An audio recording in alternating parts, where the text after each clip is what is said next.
Here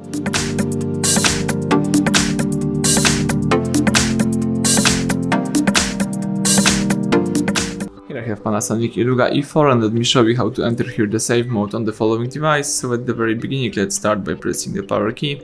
Here keep holding power off until the reboot to save mode screen pops up. Let's tap OK and wait until the save mode pops up in front of you.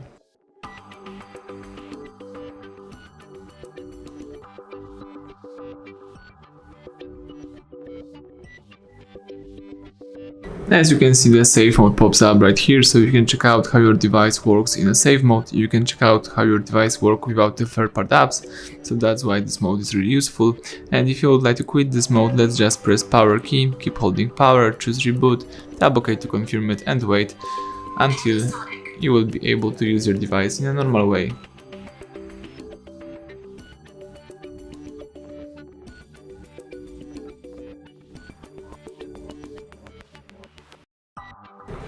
That's it, now you can unlock the phone and start using your device in a normal way. Thank you for watching, please subscribe our channel, leave thumbs up under the video.